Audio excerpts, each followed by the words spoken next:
सारे देवता तो आगे निकल गए थे गणेश जी से, फिर भी गणेश जी प्रथम कैसे आए? यही रहस्य तो नहीं समझ पाए अन्य देवता। रहस्य? इसमें कौन सा रहस्य है माँ? रहस्य ये है पुत्र कि वो स्पर्धा वाहन दौड़ की नहीं, अपितु बुद्धि की स्पर्धा थी।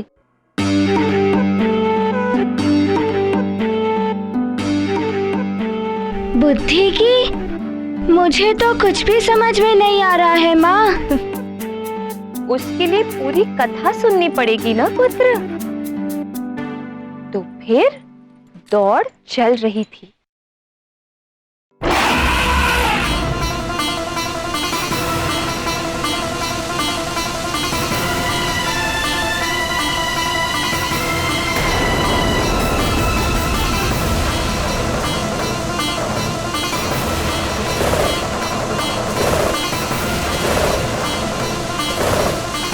अच्छा, मुझसे आगे। ऐरावत, आगे बढ़ो।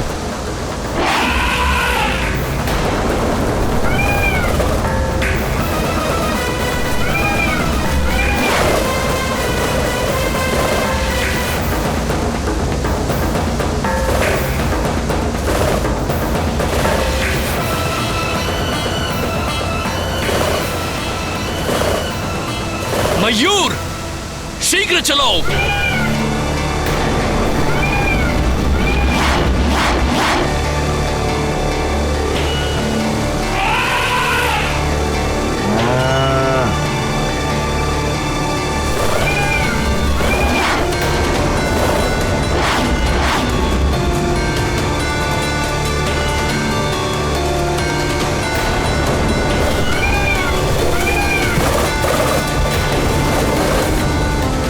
शीघ्र चलो मयूर।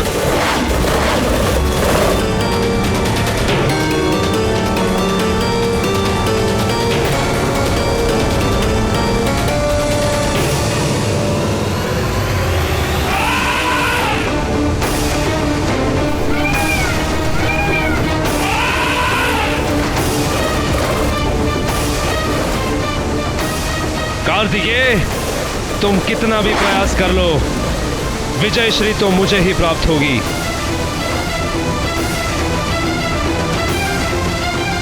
सेनापति राजा से नहीं जीत सकता। एक युद्ध सेनापति के कारण ही जीता जाता है। राजा का तो मात्र नाम होता है। देखते हैं विजय किसकी होती है। और तीव्रता ऐरावत। मयूर, गति बढ़ाओ।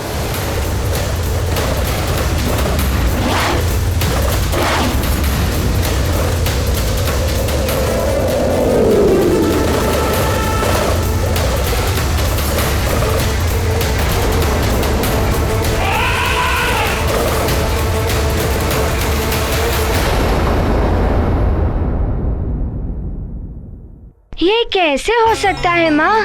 गणेश जी तो आगे बढ़े ही नहीं थे और सब इतना दूर चले गए थे। गणेश जी तो कैलाश में ही रह गए। फिर तो वो विजय हो ही नहीं सकते थे ना माँ। पूरी कथा तो सुनो पुत्र।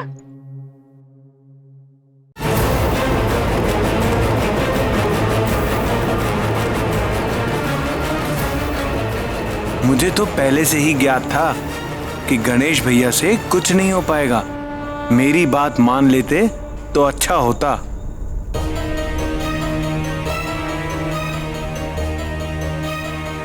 प्रभु, लगता है गणेश भैया स्पर्धा छोड़कर लौट आए। क्या हुआ पुत्र? प्रतिस्पर्धा को बीच में ही छोड़कर चले आए।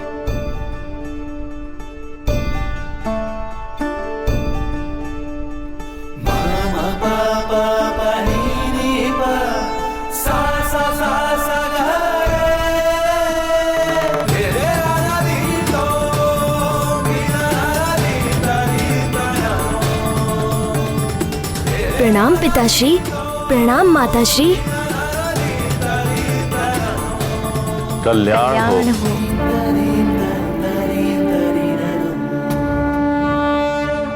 अच्छा, अब मैं समझा। गणेश भैया, आप माता पिता का आशीर्वाद लेने के पश्चात स्पर्धा में भाग लेंगे, है ना?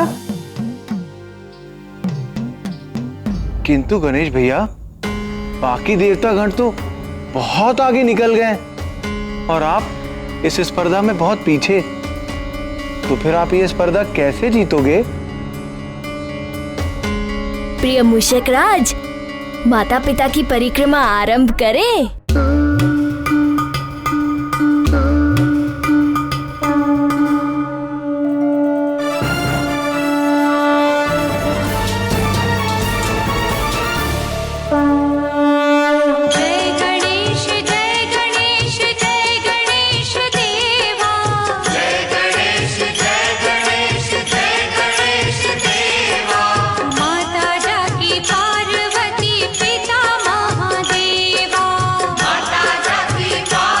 ये क्या प्रभु, स्पर्धा तो संसार की परिक्रमा लगाने की थी, किंतु गणेश भैया आप दोनों की परिक्रमा लगा रहे हैं।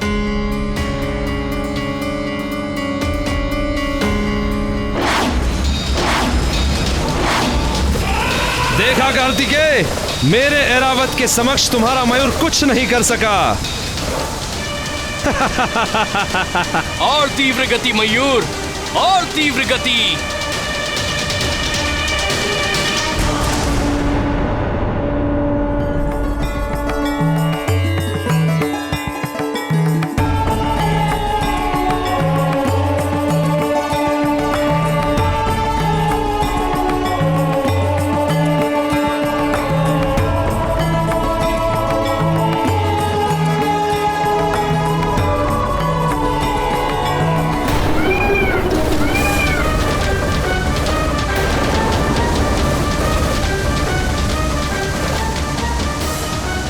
और तीव्र गति मयूर, और तीव्र गति।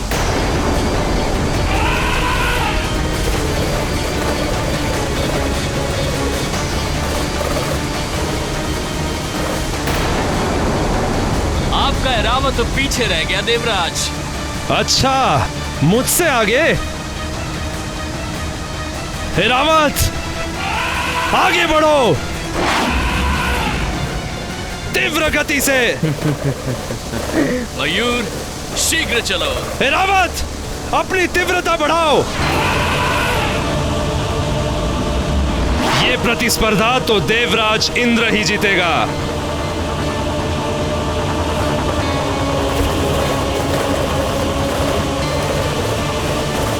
शीघ्र चलो मयूर, मयूर तीव्र गति से चलो।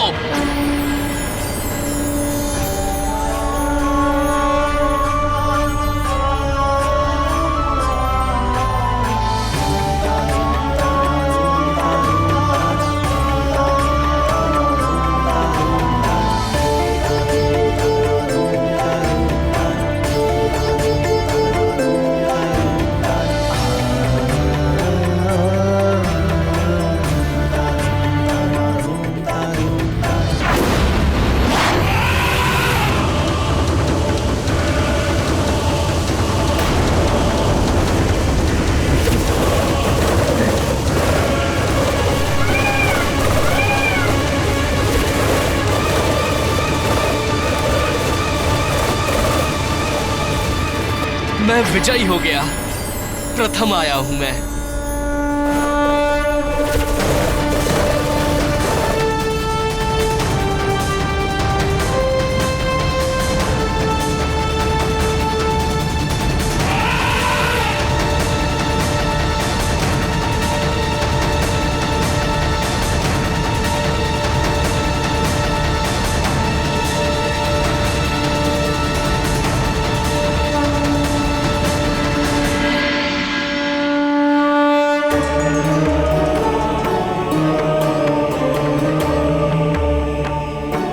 प्रणाम पिताश्री, प्रणाम माताश्री।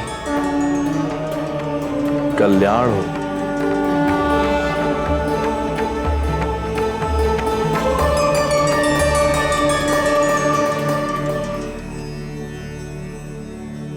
माँ, प्रतिस्पर्धा में तो शिवजी के पुत्र कार्तिकेय जी ही प्रथम आए और आप कह रही हैं कि गणेश ही प्रथम आए।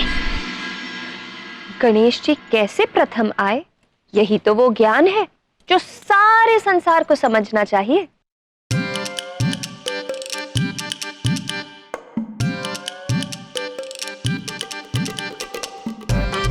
माँ, आप कभी रहस्य कहती हैं और कभी ज्ञान बताती हैं। धीरज रखो पुत्र, अब ध्यान से सुनो कि आगे क्या हुआ। शिवपुत्र विजयी हुए, शिवपुत्र विजयी हुए, शिवपुत्र विजयी हुए।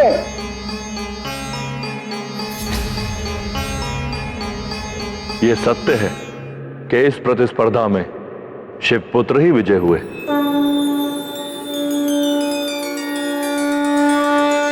कार्तिकेय, इस स्पर्धा में तुम्हारी ही विजय हुई है।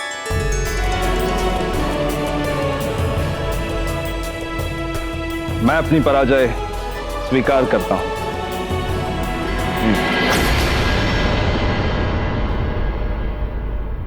देखा गणेश, देवराज तुम्हारा उपहास उड़ा रहे थे ना कि तुम क्या स्पर्धा करोगे, किंतु मैंने प्रथम आकर उनके उपहास का उत्तर दे दिया। अच्छा हुआ जो तुम स्पर्धा से हट गए। किंतु मैं तो स्पर्धा में था। क्या तुम स्पर्धा में थे और यहाँ मुझसे भी पहले आ गए?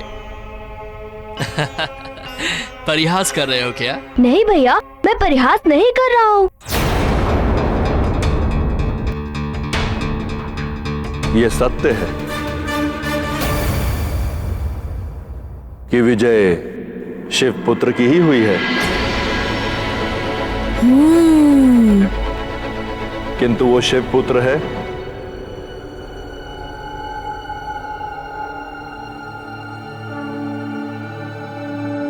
गणेश।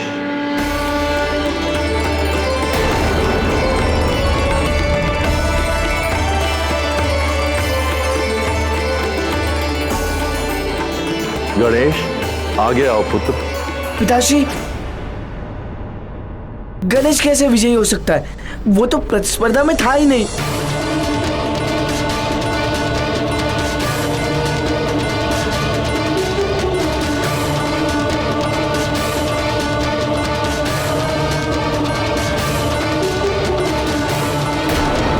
पिताश्री, गणेश कैसे विजयी हो सकता है? वो तो प्रतिस्पर्धा में था ही नहीं। गणेश ने एक बार नहीं 3 बार परिक्रमा पूरी की है और यह सिद्ध कर दिया है कि बुद्धि से जो कार्य किया जाए वो शक्ति पर विजय दिला सकता है। बुद्धि और शक्ति की प्रतिस्पर्धा में विजय सदैव बुद्धि की ही होती है। मुझे समझ में नहीं आ रहा है पिताश्री की बुद्धि का इस प्रतिस्पर्धा से क्या संबंध? स्पर्धा तो संसार की परिक्रमा की थी जो गणेश ने की ही नहीं। पुत्र कार्तिकेय, मैंने कहा था कि परिक्रमा संसार की करनी है। यदि तुमने बुद्धि का प्रयोग किया होता तो तुम्हें समझ में आ जाता कि मेरे इस कथन में कोई रहस्य छुपा हुआ है। शक्ति की परीक्षा तब होती है जब सभी प्रतिभागी समान शक्ति और क्षमता वाले हों, उनके साधन भी एक से हों। यह प्रतियोगिता थी बुद्धि और शक्ति की। गणेश ने बुद्धि से कार्य किया और मेरे कहे गए संवाद का सही अर्थ समझकर उन्होंने हमारी 3 बार परिक्रमा की।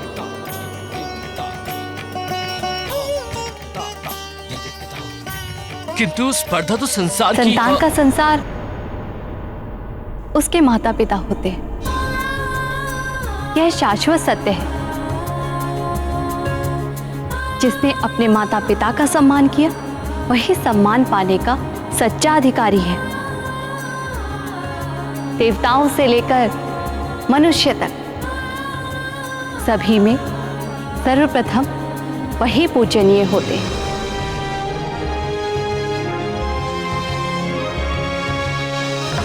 अतः सभी देवताओं की उपस्थिति में मैं गणेश को सर्वश्रेष्ठ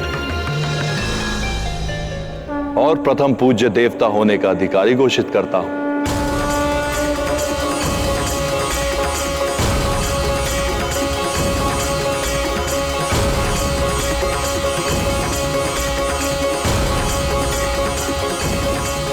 गणेश, तुम सच में बुद्धि के देवता हो। आज से ये विधान घोषित किया जाता है कि सृष्टि में कोई पूजा, यज्ञ या अन्य कोई भी शुभ कार्य किया जाएगा तो उसके आरंभ में सर्वप्रथम गणेश की ही पूजा की जाएगी। जय गणेश जय गणेश जय गणेश। प्रणाम। जय गणेश जय गणेश जय गणेश देवा। माता पूज्य श्री गणेश जी की जय। पूज्य गणेश जी की जय। पूज्य गणेश जी की जय। पूज्य गणेश जी की जय। पूज्य गणेश जी की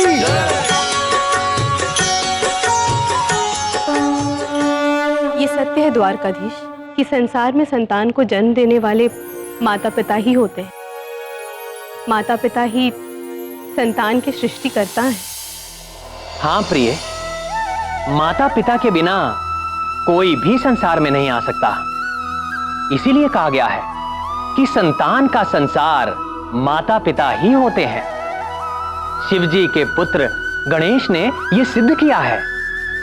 संतान को सांसारिक ज्ञान माता पिता ही देते हैं, अतः माता पिता की कभी उपेक्षा नहीं करनी चाहिए। माता पिता की सेवा ही संतान का प्रथम धर्म है। आप सत्य कह रहे हैं प्राणवल्लभ। माता पिता की सेवा करने वाला देव, दानव, मानव कोई भी हो, वो ही मनुष्य से लेकर देवताओं तक सबसे सम्मान पाने का अधिकारी होता है। माता पिता की सेवा से बड़ा और कोई पुण्य नहीं है। किंतु प्रिय, ये भी नहीं भूलना चाहिए कि यह जगत एक कर्म भूमि है।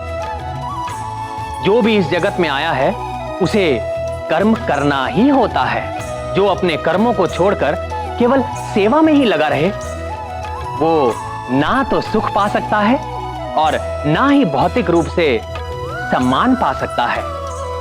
अतः जो माता पिता की सेवा के साथ साथ अपने कर्म भी करे, वो ही जगत में सुख और सम्मान पाने का अधिकारी होता है।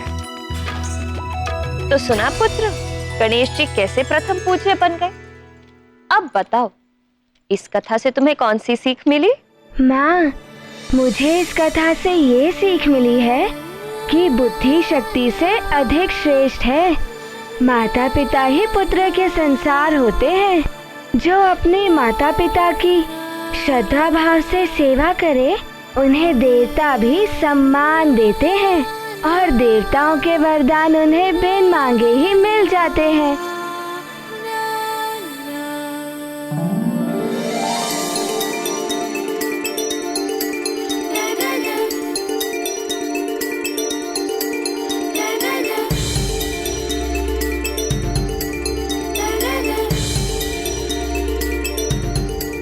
माँ, आप मेरे साथ चलिए। अब क्या हुआ पुत्र? आप चलिए ना माँ। आइए माँ, आइए। क्या हुआ पुत्र? पिताश्री, यहाँ आइए, बैठिए। क्या बात है? पिताश्री, आप बैठिए। माँ, आप यहाँ आइए, आप बैठिए यहाँ पे। पुत्र बताओ तो हुआ क्या है?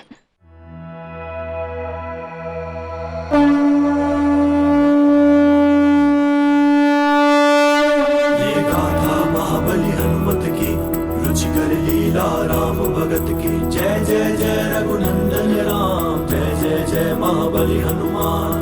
हनुमान ने जान लिया, बुद्धि की शक्ति को मान लिया।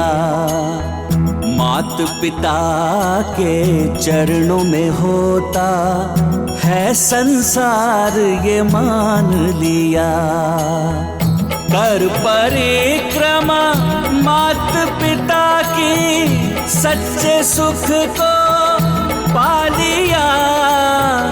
धन्य है अंजना केसरी, हनुमत जैसा पुत्र हुआ।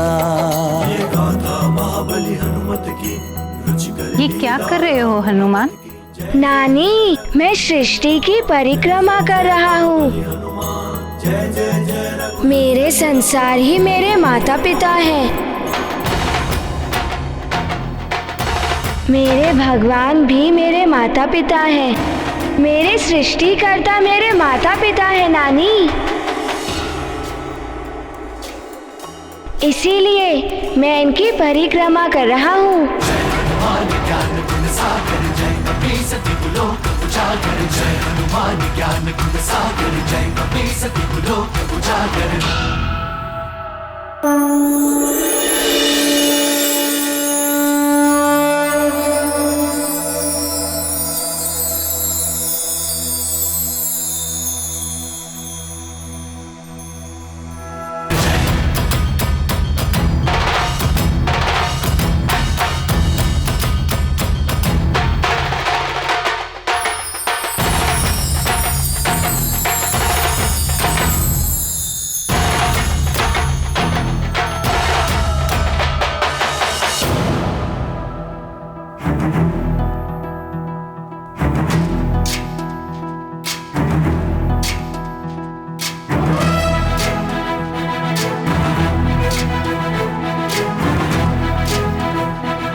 ज्ञान गुण सागर जय कपी सती लोक उजागर, जय हनुमान ज्ञान गुण सागर जय कपी सती लोक उजागर। मेरे देवताओं को मेरा नमन। पुत्र पवन सुत नामा, महावीर विक्रम बजरंगी, कुमति निवार सुमति के संगी। जय हनुमान ज्ञान गुण सागर जय कपी सती लोक उजागर, जय हनुमान ज्ञान गुण सागर जय कपी सती लोक उजागर। वरण विराज सुबेसा, कानन कुंडल कुंचित केसा, हाथ वज्र और ध्वजा विराजे, कांधे मूंज जनेऊ साजे। जय हनुमान ज्ञान गुण सागर जय कपी सती लोक उजागर, जय हनुमान ज्ञान गुण सागर जय कपी सती लोक उजागर।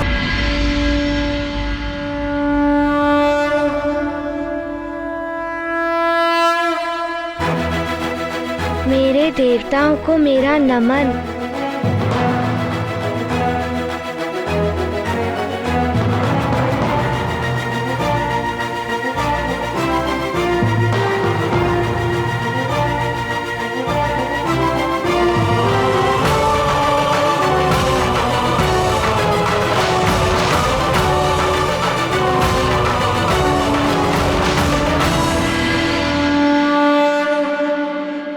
मेरे लाल,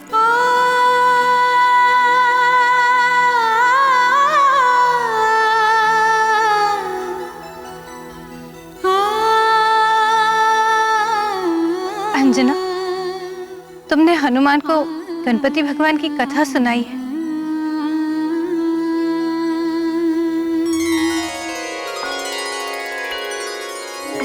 तुम्हारे जैसा पुत्र पाके मैं धन्य हो गया हनुमान।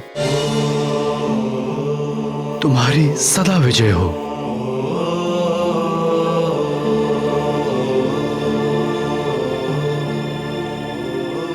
तुम्हारी माँ को भी तुम पर बहुत गर्व है पुत्र। बुद्धिवान भव।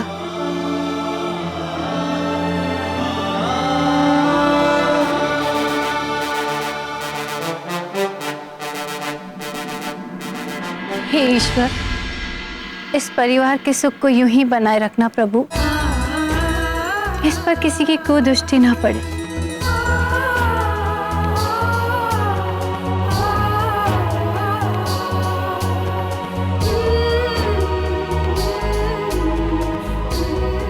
पुत्र हनुमान, आज से तुम्हारी युद्ध शिक्षा आरंभ करनी है। चलो मेरे साथ। आओ पुत्र।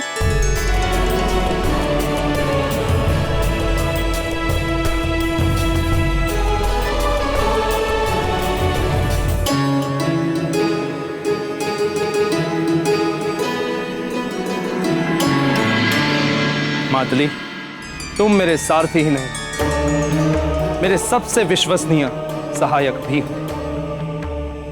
इसीलिए हम तुम्हें पुंजिक स्थला अर्थात हनुमान की मां अंजना को वापस लाने का कार्य सौंप रहे हैं। क्षमा करें देवराज, आप देवताओं ने हनुमान को दिव्य शक्तियां प्रदान की हैं। आपने स्वयं उन्हें वज्रांग बनाया है। यदि उन्होंने मुझे रोका तो मैं उनका सामना नहीं कर पाऊंगा। किंतु हम नियमों के समक्ष विवश है मातृ, तुम्हें जाना ही होगा। आपकी आज्ञा का पालन करना मेरा धर्म है।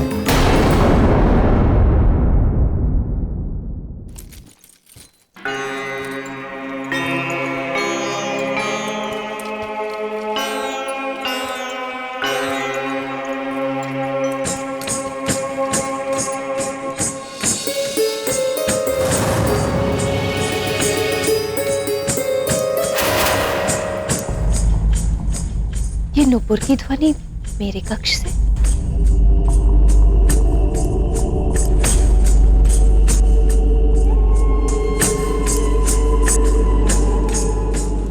कहीं हनुमान फिर से कोई नई क्रीड़ा तो नहीं कर रहा?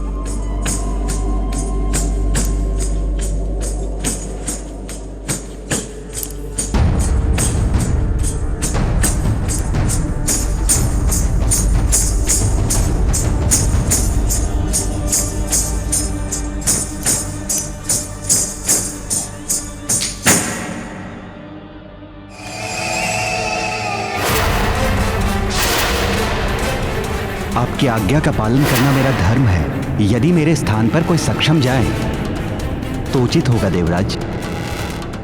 मैं हनुमान का सामना करने में असमर्थ रहूंगा। देवराज,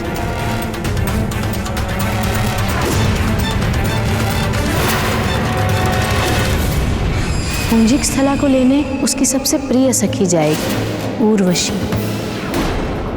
मैं जाऊंगी पुंजिक स्थला को लेने।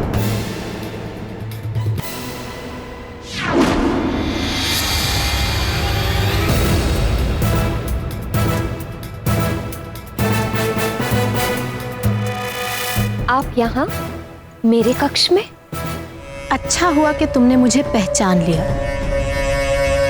मुझे तो लगा था तुम सब कुछ भूल चुकी होगी। आपको क्यों नहीं पहचानूंगी मैं? आप स्वर्ग की अप्सरा उर्वशी हैं। मेरे पुत्र के अभिषेक में आई थी आप। मैं कुछ और भूलने की बात कर रही हूँ और तुम मुझे ही पहचानने में लगी हो।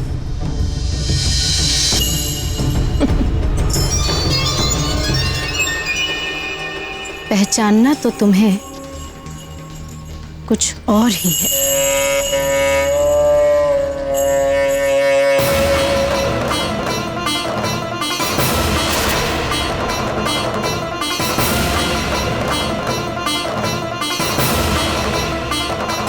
स्मरण है तुम्हें ये नुपुर? पुंजिक स्थला।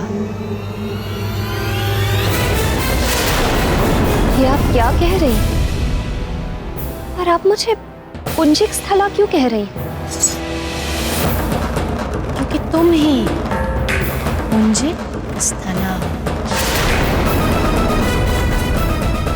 और ये नुपुर, ये तुम्हारे ही तो है। एक बार छूकर देखो इन्हें, तुम्हें सब स्मरण हो जाएगा। छुओ, छुओ ना।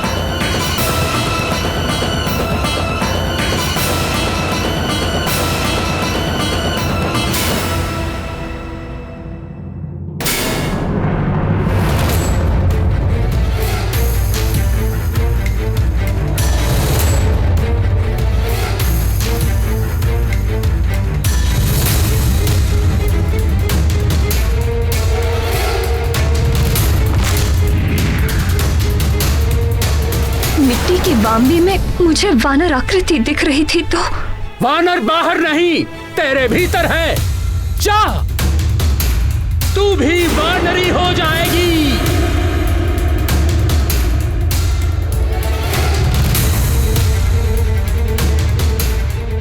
तू शोक न कर पुत्री, तुम्हें भगवान महादेव के अंश को जन्म देना होगा। उसके कुछ काल पश्चात तुम्हें अपना अप्सरा रूप पुनः प्राप्त हो जाएगा और तुम स्वर्ग को लौट सकोगी।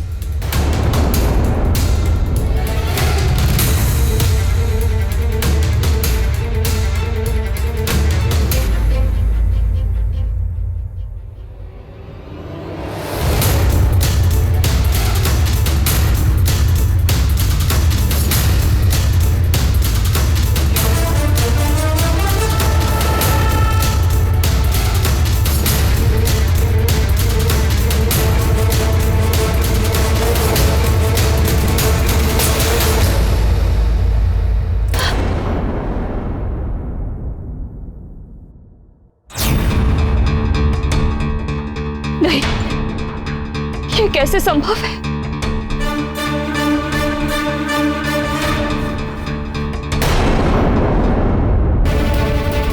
तो तुम्हें सब स्मरण हो ही आया। तो अब सुनो, तुम्हारे श्राप की अवधि समाप्त हो चुकी है, इसलिए अब तुम्हें स्वर्गलोक लौटना होगा। यह देवराज इंद्र का आदेश है।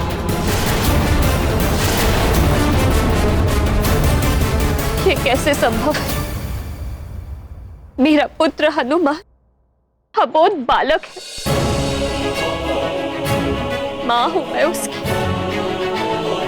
मुझे उसे योग्य बनाना, उसे छोड़कर मैं। अब तुम मां हो या महारानी, उससे कोई अंतर नहीं पड़ता।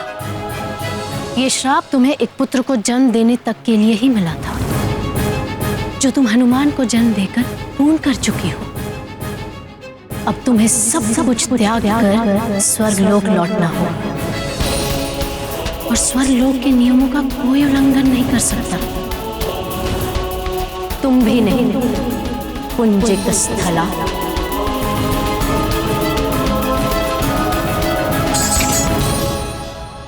यही है तुम्हारा जीवन, तुम्हारा धर्म, पुंजिक स्थला। अन्य सब तो भ्रम है। ये नुपुर पहन लो और चलो मेरे साथ स्वर्गलोक। स्वर्ग के सुख तुम्हारी प्रतीक्षा कर रहे हैं।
स्वर्ग के सुख, मेरे हनुमान के बदले में मुझे तीनों लोकों के सुख भी मिल जाएं, तो भी मैं हनुमान का ही चुनाव करूंगी। मेरा हनुमान ही मेरा सुख है, मेरा सबसे बड़ा सुख। ये नुपुर पुंजिक स्थला के हैं, हनुमान की मां अंजना के नहीं, और मैं अंजना हूं। ये नुपुर अंजना के पैरों में कभी नहीं बच सकते, कभी भी नहीं।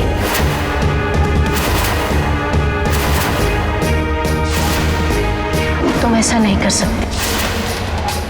तुम्हें स्वर्गलोक के नियमों का पालन करना ही होगा। देवराज से क्षमा प्रार्थना के साथ कहना, हनुमान के लिए मुझे यहां रहना होगा। हनुमान को बाल्य अवस्था में ही दिव्य शक्तियां दी हैं देवों ने। अबोध बालक है वो, उसे संपूर्ण हनुमान बनने के लिए मेरे संस्कारों और सीख की आवश्यकता है।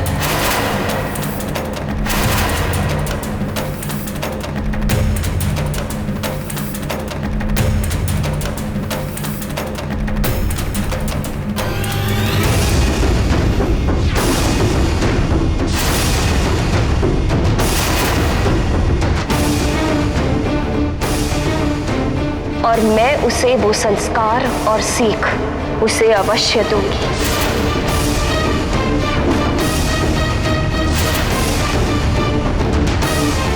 कहना देवराज से, मां हूं मैं, और मां के पैरों में नुपुर नहीं पायल शोभा देती है।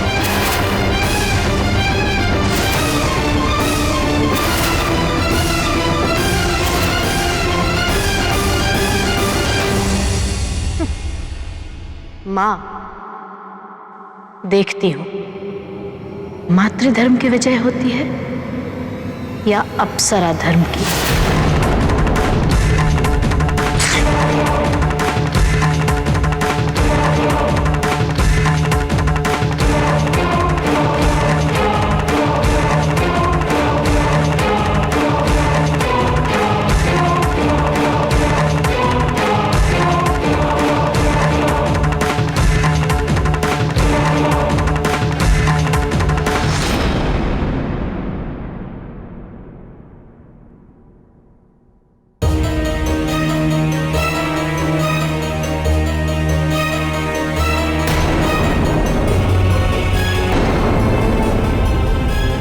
देवराज इंद्र बहुत हठी, नियम पालन के लिए वो कुछ भी कर सकते।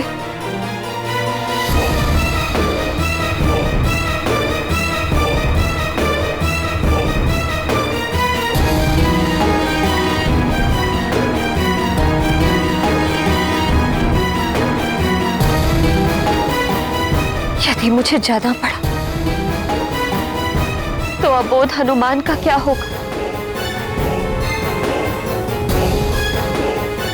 महाराज को बताऊं कि नहीं?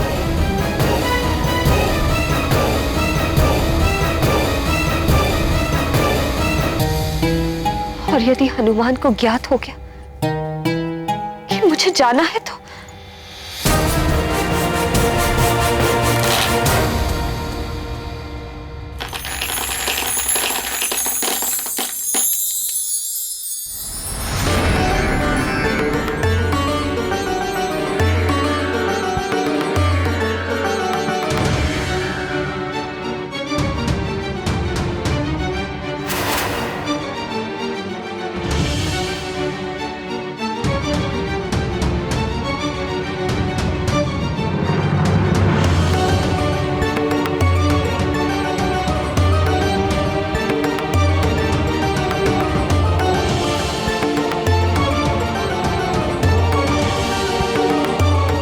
कहीं मैं भी इन मोतियों की तरह टूटकर बिखर गई तो, और वो संस्कार जो मैं हनुमान को देना चाहती वो भी बिखर गए तो? नहीं, मैं भले ही टूट जाऊं, उन संस्कारों को नहीं बिखरने दूंगी मैं।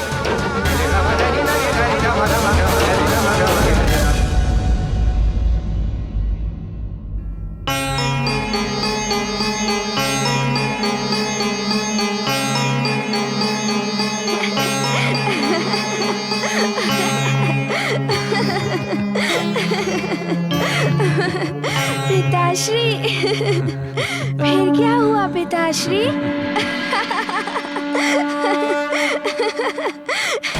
ये तो बड़ा ही अच्छा हुआ। कैसी मनमोहक हंसी है मेरे हनुमान की।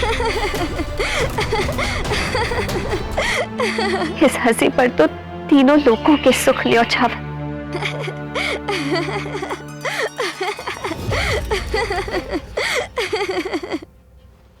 क्या कहूं अपने पुत्र और स्वामी से, कि देवराज ने। तुम्हारे श्राप की अवधि समाप्त हो चुकी है, तुम्हें स्वर्गलोक लौटना होगा। यह देवराज इंद्र का आदेश है।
कहाँ पर चली गई थी? मुझे कितनी देर से भूख लग रही है।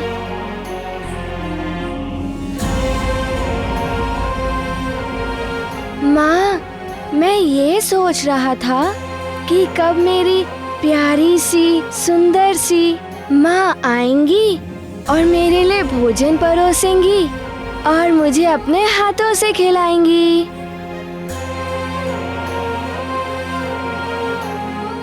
मैं तुम्हारे पास ही आ रही थी पुत्र। मुझे लगा कि तुम अभी तक अपने पिताश्री से युद्ध कला सीख रहे हो। जा तो मैं रहा था, किंतु इसे भूख लगी तो मैं इसे यहाँ लेकर आ गया।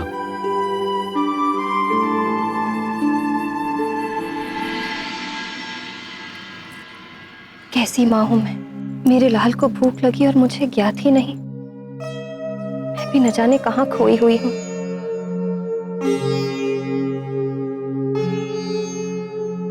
चलो पुत्र, मैं तुम्हें भोजन देती हूँ।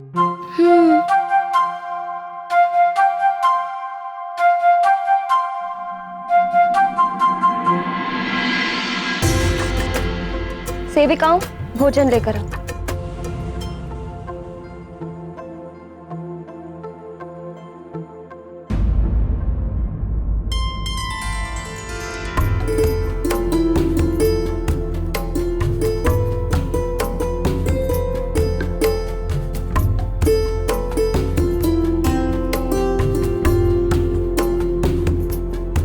क्या हुआ? कुछ विशेष?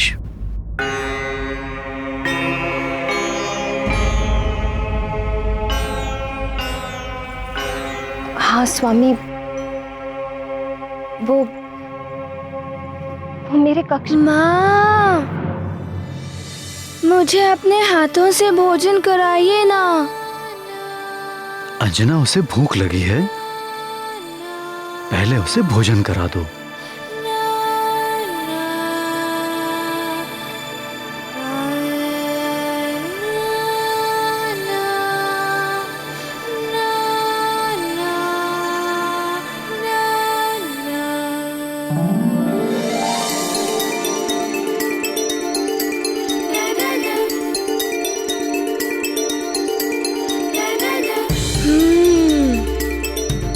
माँ, कितना सुखद लग रहा है जब आप मुझे खिला रही हैं।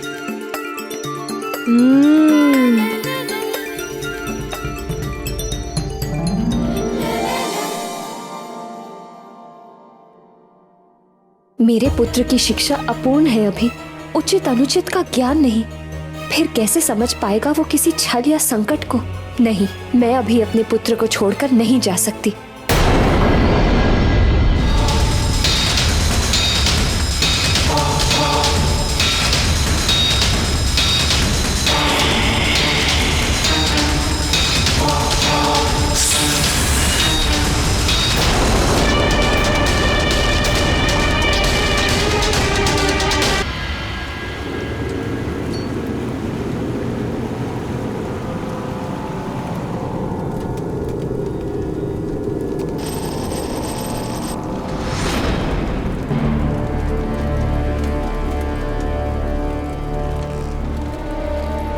स्वर्ण का सिक्का।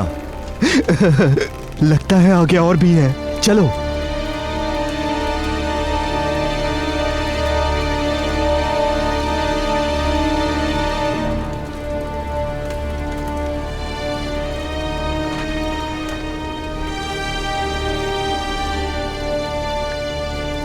इतना बड़ा स्वर्ण और आभूषण का कोष, वो भी इस गुफा में। ये तो किसी बड़े राज्य के राजकोष से भी बड़ा है।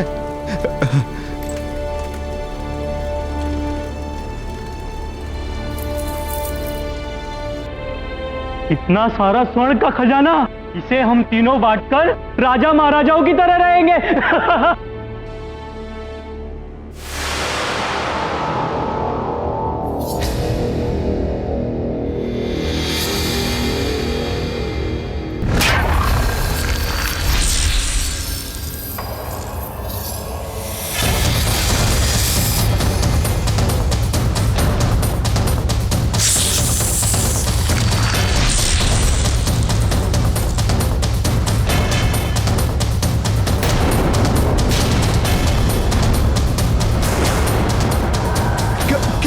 क्या है ये?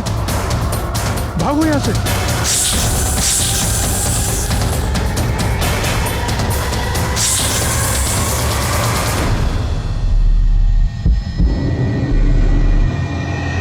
ये तो साक्षात मृत्यु है।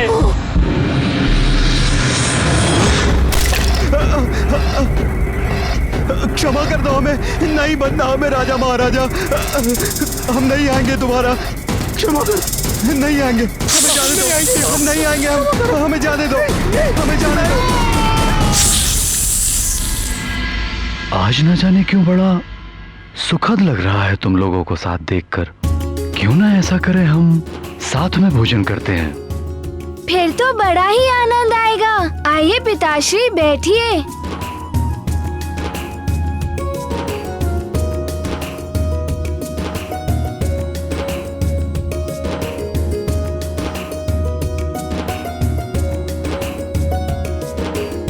बैठ तो मैं गया, किंतु मैं भोजन तो तभी करूंगा जब युवराज मुझे अपने हाथों से खिलाएंगे।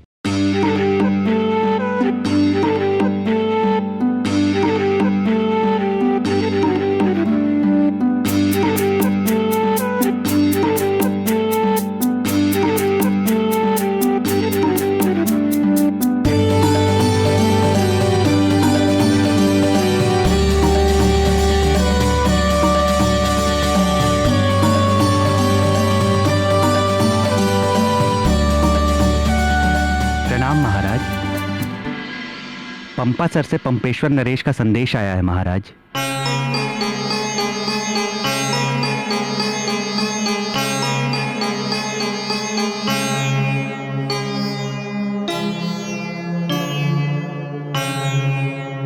महाराज केसरी, बड़े दुख के साथ सूचित करना पड़ रहा है कि मेरी पत्नी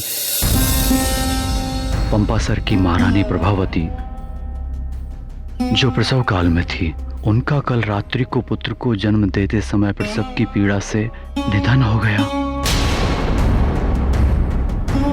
उनका अंतिम संस्कार कल किया जाएगा। बहुत ही हृदय विदारक घटना है। हाँ अंजना, ये तो बड़े दुख की घड़ी है। कैसा दुर्भाग्य है पंपा सर नरेश का, और कितना अभागा है वो बालक जिसके जन्म लेते ही उसकी माता स्वर्ग पधार गई। ये सब भाग्य का खेल है स्वामी। हे भगवान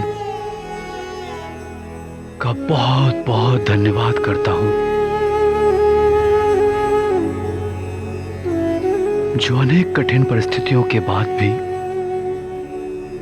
मेरा परिवार सकुशल है, और मैं उसका बहुत आभारी हूं जो मुझे तुम जैसी पत्नी मिली और हनुमान जैसा पुत्र मिला। तुम दोनों के बिना तो मैं अपने जीवन की कल्पना भी नहीं कर सकता। तुम दोनों के साथ में जो सुख है, उसके समक्ष तो स्वर्ग का सुख भी तुच्छ है अंजना।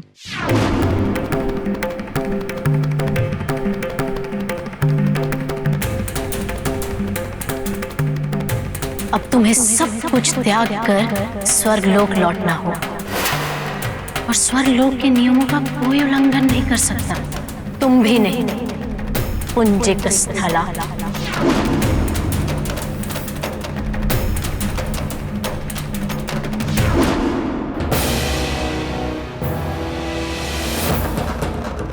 मेरे मोती है मेरा परिवार, मैं इसे बिखरने नहीं दूंगी। अपने परिवार के सुख के लिए मैं देवराज इंद्र का भी सामना करूंगी। देवराज इंद्र और उर्वशी कुछ भी कर ले, मैं अपने परिवार को छोड़कर नहीं जाऊंगी।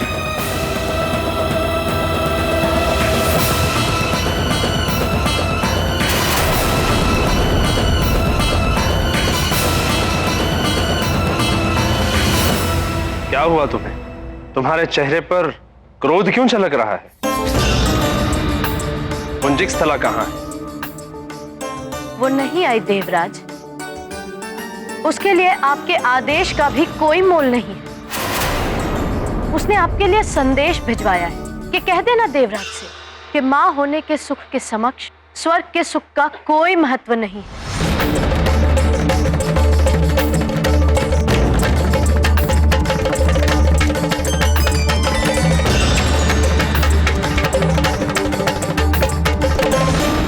ये कहकर अपमान किया है उसने, स्वर्गलोक का, आपका। ये मैं कदापि सहन नहीं करूंगी, क्योंकि प्रेम करती हूं मैं आपसे।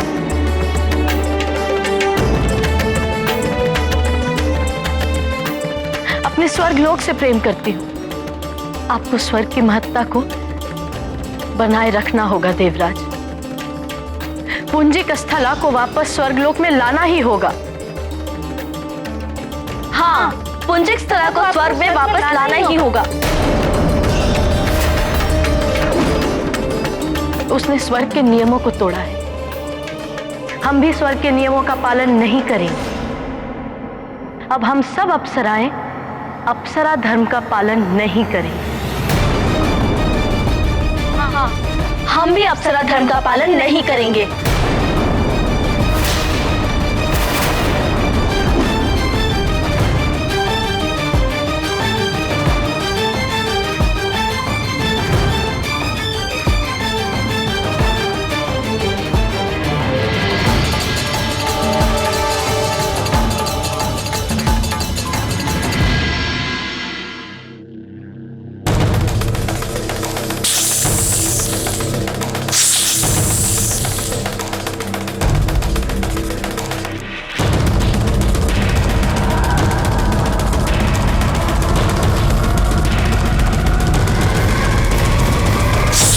शांत हो जाओ पंचफन।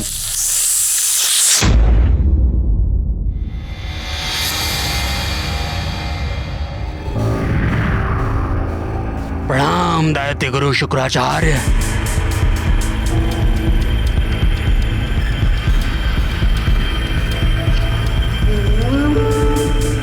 ये लो पंचफन, इसे पढ़ लो। असुर राज रावण ने तुम्हारे लिए संदेश भेजा है।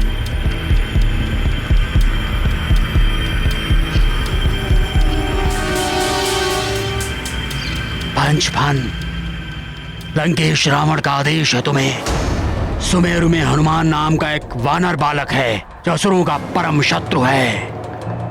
उसने वृक्षासुर और चक्रासुर को मार डाला है। उसे दिव्य वरदान दिए हैं देवताओं ने। सुमेरु में नियुक्त मेरे गुप्तचर अतिबल ने बताया है कि उसने सूर्य को निगल लिया था।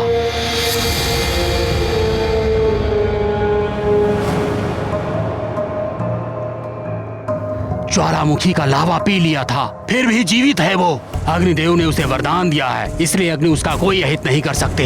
किंतु तुम्हारे विष का प्रभाव भिन्न है, इसलिए तुम उसे समाप्त कर सकते हो। उसे मृत्यु देना है तुम्हें। यदि मृत्यु ना भी हो तो उसके मस्तिष्क में विष भर दो। उसकी बुद्धि को भ्रष्ट करके राक्षसी वृत्ति वाला बना दो, राक्षस बना दो उसे।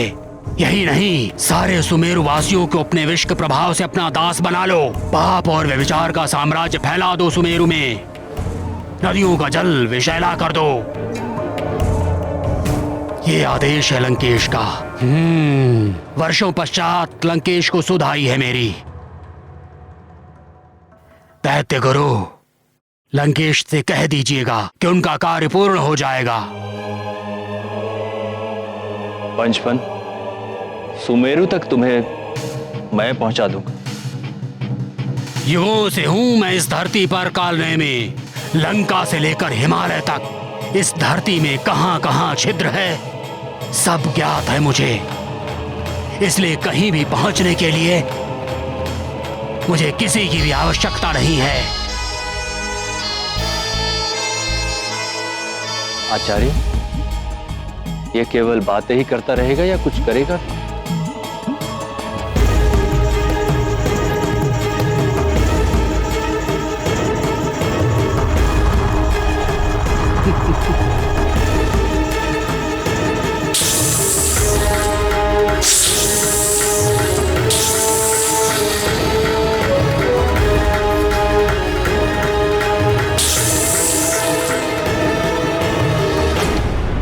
कालनेमी, सुमेरु जाकर अतिबल को सूचना दे दो पंचफन,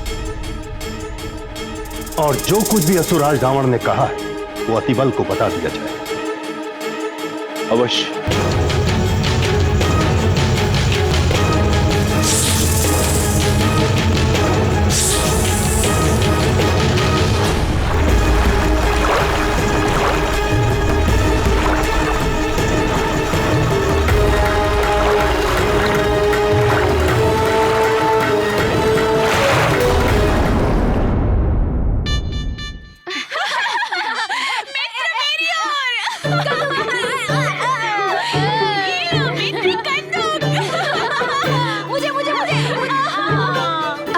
इसे पकड़कर दिखाओ।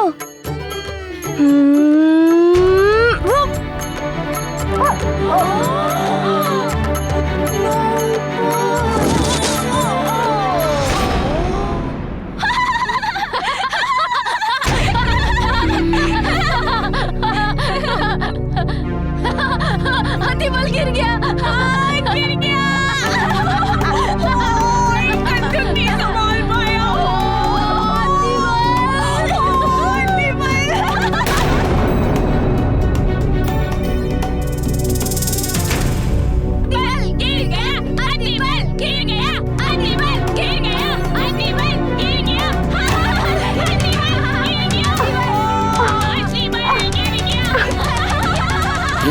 हंस लो और हंस लो। आगे तो मैं तुम सबको रुलाने ही वाला हूँ। तब तुम सब रोओगे और मैं हंसूंगा। बस करो मित्रों, किसी पर हंसना अच्छी बात नहीं है। अतिबल भी हमारा मित्र है। अरे हम तो क्रीड़ा में हंस रहे हैं। फिर हंस रहे मूर्खों। मित्रों, तुम सब क्रीड़ा में हंसो, किंतु किसी की विवशता और दुर्बलता पर हंसना उचित नहीं है।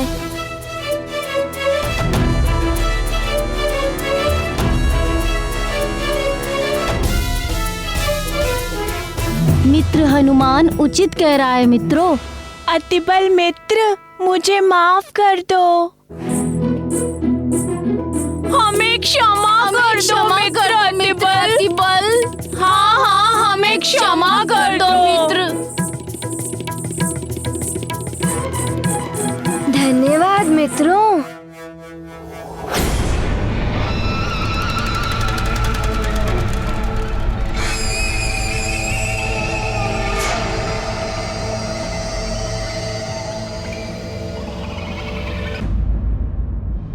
धर्म और आचरण की सबकी अपनी अपनी परिभाषा होती है। संत और सज्जन न्याय, अच्छाई और सच्चाई को धर्म मानते हैं, जो कल्याण और मोक्ष का मार्ग है। किंतु दुर्जन और राक्षस वृत्ति वालों के लिए विश्वमन करना, बुराई, अन्याय और व्याभिचार फैलाना ही धर्म है, जो वस्तुतः धर्म नहीं अधर्म है, अंधकार और पतन का मार्ग है। इन दोनों ही धर्म के युद्ध में विजय अंततः सत्य और न्याय के मार्ग पर चलने वाली की ही होती है। राक्षस राज रावण बालक हनुमान के मन को पंचफन के विष से दूषित करने की सोच रहा था, किंतु धर्म और सच्चाई के पथ पर चलने वालों को विषाक्त कर देना इतना सहज नहीं होता। प्राण वल्लभ, राक्षसी पूतना ने भी तो विष देकर आपका अंत करने का प्रयास किया था। किंतु अंत तो उसी का ही हुआ था ना प्रिय। भीम को भी दुर्योधन ने विष देकर मारने का यत्न किया था, किंतु हुआ क्या? भीम सहस्त्र हाथियों के बल से सज्जित होकर लौटा और अंततः दुर्योधन का अंत भी भीम के हाथों से ही हुआ था। मित्र, मुझे प्यास लग रही है। मैं वहां से नदी से पानी पीकर अभी आता हूं।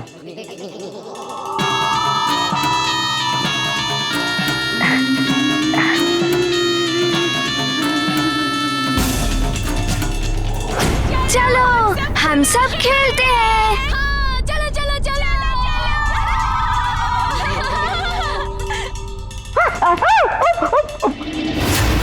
बल बला बल अति बल। लंकेश दशानन रावण ने महाबलशाली पंचफन को सुमेरु भेजा है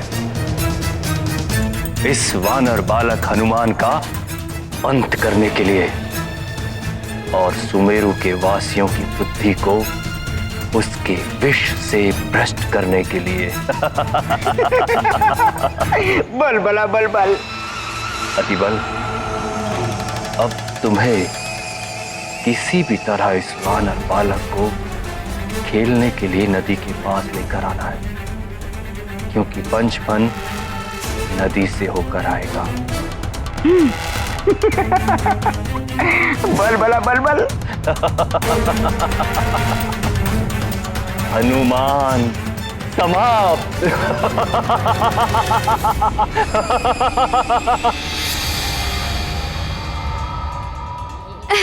ये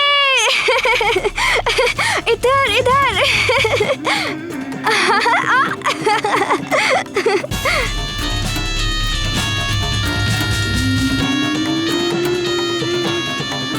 अब कैसे बचोगे हनुमान उस पंचफन से?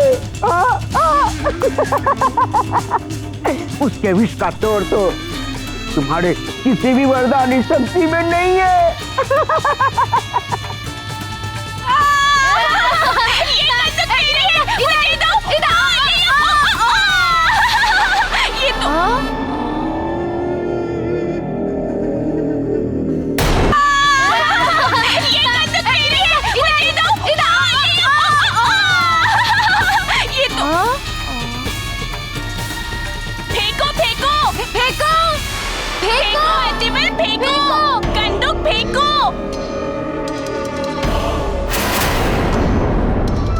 अतिबल, कंदूक को यहाँ फेंको, आ जाएगा।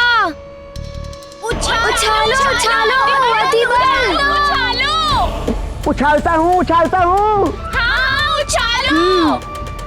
आ जाएगी कंदूक। किंतु कंदूक को तो कहीं और पहुँचना है। सोच क्या रहे हो? पूरी शक्ति से उछालो, यहाँ तक आ जाएगी। अब मुझे अपनी राक्षसी शक्ति का प्रयोग करना पड़ेगा। उछालो। बल बला बल बल। अब देखो अति बल का राक्षसी बल।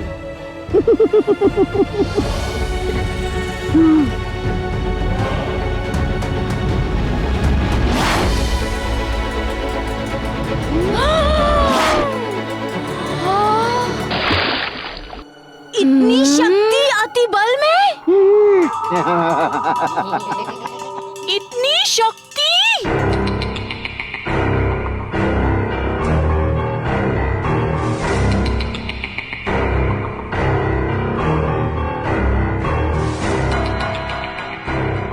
क्षमा करना मित्रों, कुछ अधिक ही शक्ति लग गई कंदूक उछालने में।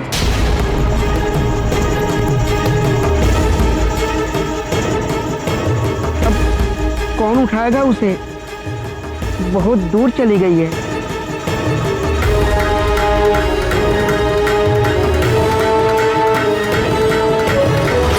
देह की अपेक्षा में इतनी शक्ति।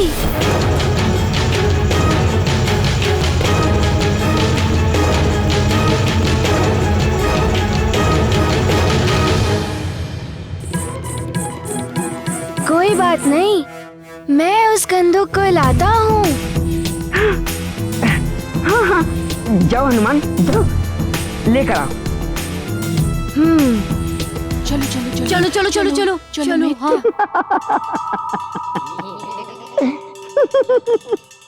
मेरी शक्ति का अनुमान तुम लगा ही नहीं सकते हनुमान। जाओ जाओ जाओ, वही तो मैं भेजना चाह रहा था तुम्हें। बलबला बलबल बलबला बलबल।